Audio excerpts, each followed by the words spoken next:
ప్రభుత్వం ప్రచారానికి పరిమితమైందని క్షేత్రస్థాయిలో పనులు జరగడం లేదని మాజీ మంత్రి కురసాల కన్నాబాబు ఆరోపించారు.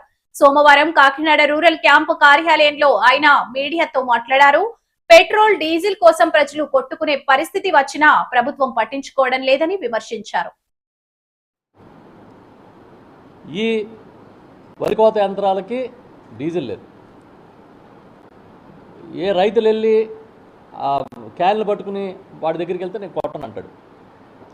ఎంఆర్ఓ దగ్గరికి వెళ్ళి స్లిప్ తెచ్చుకోమంటాడు. ఇంకో పక్క ట్రాక్టర్లకి డీజిల్ లేదు. ఈ ప్రాంతంలో ఆక్వాకల్చరు భయంకరమైన పరిస్థితి ఉంది. ఆక్వాకల్చర్లో సీజన్ ఇది. కనీసం పవర్ కట్స్ లేకుండా ఆక్వాకి పవర్ ఇవ్వట్లేకపోతున్నారు. దానివల్ల డీజిల్ అవసరం అవుతుంది. ఏరియేటర్స్ నడవాలంటే డీజిల్ కావాలి. డీజిల్కి వెళ్తేనేమో దొరకని పరిస్థితి. ఎక్కువ రంగం కూడా కుదేలైపోయిన పరిస్థితి. కానీ పొద్దున్న లేసి పేపర్లు చూస్తే ఏం కనపడుతుందంటే చంద్రబాబు నాయుడు గారు సీరియస్. అధికారుల మీద మండిపడ్డారు. అధికారుల్ని చర్యలు తీసుకుంటానని హెచ్చరించారు. నీ హెచ్చరికలు ఎవరికి కావాలి? నీ మండిపాటు ఎవరికి కావాలి? ఇక్కడ పని జరిగిందా లేదా అనేది ముఖ్యం. అంటే చంద్రబాబు నాయుడు గారేమో ఆయన పాపం చాలా కన్సర్న్గా ఉన్నట్టు, అధికారులే తప్పు అన్నట్టు రాస్తున్నారు. ఇంకో పక్క పేపర్లో కలెక్టర్లు, జాయింట్ కలెక్టర్లు ఏమో ఎక్కడ కొరత లేదు, డీజిల్ కొరత లేదు, లేకపోతే పెట్రోల్ కొరత లేదు అంటారు. మరి డీజిల్ కొరత, పెట్రోల్ కొరత లేకపోతే నో స్టాక్ బోర్డ్స్ ఎందుకు వచ్చాయి? బ్లాక్ చేస్తున్నారా? మీరు ఒక్కసారి గతానికి వెళితే కరోనా టైంని గుర్తు తెచ్చుకుంటే ఆ రోజు ముఖ్యమంత్రిగా ఉన్న జగన్మోహన్ రెడ్డి గారు ఆక్సిజన్ లేకపోతే ప్రాణాలు కాపాడటం కోసం వేరే రాష్ట్రాల నుంచి విమానాల మీద ఆక్సిజన్ సిలిండర్లను తెప్పించారు.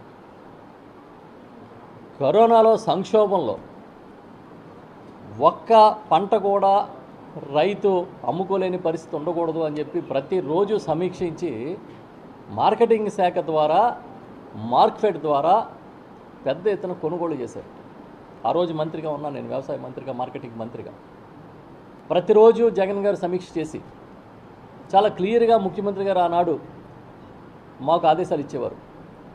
ఏ పంట అయినా సరే రైతు అమ్ముకోలేకపోతే మీరు కొనండి అని. బత్తాయి దగ్గర నుంచి అరటి దగ్గర నుంచి పిఠాపురంలో పెండ్లం మొదలుకొని బూడిద గుమ్మడికాయల దాకా కొన్నాం. ఎక్కడ అమ్ముకోవాలో తెలియకపోతే రైతు బజార్లు పంపించాం. ట్రాన్స్పోర్ట్ గవర్నమెంట్ భరించింది. మహిళా సంఘాలకి పంపించి ఆ బత్తాయిలు, అరటిపళ్ళు గ్రామాల్లో కాస్టు ఇంకా వీలైతే తక్కువకైనా పర్వాలేదు ముందు అందించండి అని అందించిన పరిస్థితులు. ఇవాళ ఎలా ఉంది చెప్పండి? ఎక్కడైనా ఒక్క పంటకి గిట్టుబాటు ధర ఉందా? కొనుగోలు చేసే పరిస్థితులు ఉన్నాయా అని నేను సూటిగా అడుగుతున్నా. మొక్కజొన్న రైతులు గత 10 ఏళ్ల కాలంలో ఎప్పుడు ఇంతటి దారుణమైన స్థితిని చూడలేదు. ఇంచుమించుగా ఈ ఒక్క సీజన్లో 3,500 కోట్ల రూపాయల మేరకు మొక్కజొన్న రైతులు ఈ రాష్ట్రంలో నష్టపోతున్నారు. ఎందుకంటే గిట్టుబాటు ధర లేక. మీరు ఎంఎస్పి ఇంచుమించుగా ఎంత? 2,400 రూపాయలు. కానీ రైతుకి ఇవాళ మార్కెట్లో 1,500, 1,600 దాటి రావట్లే.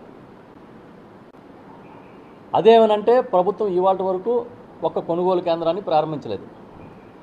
ఉత్పత్తి వ్యయానికి వీళ్ళకి వచ్చే ఇది చూస్తే, రేటుకి తేడా చూస్తే దారుణంగా రైతు పెట్టుబడి కూడా రాని పరిస్థితికి వచ్చేసాడు. ఎవడో చెప్పుకోలో తెలియదు. వినే నాదుడు లేడు, రాసే నాదుడు లేరు. ఆ పత్రికలు ఎంతసేపు చంద్రబాబు నాయుడు గారికి భజన కార్యక్రమమే తప్ప మరో పని ఈ ప్రధానమైన పత్రికలు అనుకునేవి ఏవీ చేయట్లేదు.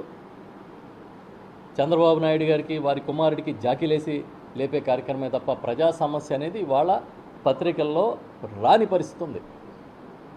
ఒకవేళ ఎవరైనా చిన్న లేదంటే ఈ సోషల్ మీడియాలోనూ వచ్చినా కూడా ప్రభుత్వం పట్టించుకోకుండా దాన్ని ఖండించే కార్యక్రమం చేస్తుంది.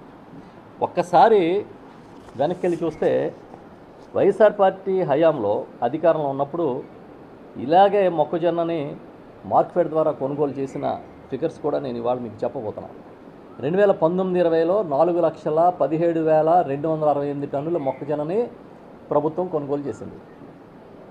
2021లో 3,06,713 టన్నులు, 22-23లో 73,000 టన్నులు. ఈ విధంగా మార్కెట్ ద్వారా కొన్నాం. మరి ఇవాళ మీ ప్రభుత్వానికి ఎందుకు పట్టట్లేదు అని సూటిగా చంద్రబాబు నాయుడు గారిని అడుగుతున్నా. పోనీ వ్యవసాయ మంత్రి గారంటే సింగపూర్ టూర్లో ఉన్నారు. మరి అధికారులు ఏం చేస్తున్నారు? డీజిల్ దొరకకపోతే అధికారులను తిడుతున్నారు కదా. మరి వీటి గిట్టుబాటు ధర లేకపోతే కూడా వాళ్ళనే తిడతారా? మీ మంత్రులకైనా బాధ్యత ఉందా? అసలు ఇంత నిర్లక్ష్యం ఎక్కడ చూడలేదు. ఇవాళ తెలంగాణ కానీ, కర్ణాటక కానీ, ఉత్తరప్రదేశ్ కానీ మొక్కజొన్న ఎంఎస్పీ కొనుగోలు జరుగుతున్నాయి. ప్రభుత్వం, అక్కడున్న రాష్ట్ర ప్రభుత్వాలు ఇన్వాల్వ్ అయి కొంటున్నారు. అదేవిధంగా ఈ రాష్ట్రంలో చేయాల్సింది పోయి మీరు ఏం చేశారయ్యా అంటే మేము కేంద్రానికి లెటర్ రాసాం అని మీ లెటర్ తీసి వాళ్ళు అక్కడ బుట్ట దాఖలు చేసినట్టున్నారు. అంటే మీరు ఏ కేంద్రానికి ఏ విజ్ఞప్తి చేసినా వాళ్ళు పట్టించుకోవట్లేదని అర్థం. అంటే కేంద్రం స్పందించే వరకు మీరు ఇక్కడ ఏం చేస్తారని అడుగుతున్నా. గాలికి వదిలేస్తారా రైతాంగాన్ని, మార్కెట్లని నేను అడుగుతున్నా. ఒకవేళ కేంద్రం మీకేమీ రెస్పాండ్ కాదు, ఈ ప్రభుత్వానికి బాధ్యత లేదా? మీరేం చేస్తారు? ఆ రోజు అన్ని కొనుగోళ్లు చేసి మార్కెట్ ఇంటర్వెన్షన్ ఫండ్స్ పెట్టి జగన్మోహన్ రెడ్డి గారు పెద్ద ఎత్తున మీకు రైతులకి దన్నుగా నిలబడితే నోటికి వచ్చినట్టు అబద్ధాలు ప్రచారం చేశారు కదా. మీ అబద్ధాలన్నీ పత్రికల్లో పెద్ద పెద్దగా పరిచి రాశారు కదా. మరి ఇవాళ ఏం పీకుతున్నారని అడుగుతున్నాం మేము. ఇవాళ ఏం చేస్తున్నారు మీరు? చంద్రబాబు నాయుడు గారికి ఏమో ఒక జేబులో రిబ్బను, ఇంకో జేబులో కత్తిర పట్టుకుని జగన్మోహన్ రెడ్డి గారు తీసుకొచ్చిన ప్రాజెక్టులకి శంకుస్థాపనలో ప్రారంభోత్సవాలు చేసుకుంటూ తిరుగుతున్నాడు. వారి అబ్బాయి కూడా అదే బాట. ఇంకా మిగతా వాళ్ళకి ఎవరికి ఏం పట్టదు, పట్టినట్టుగా కూడా లేరు.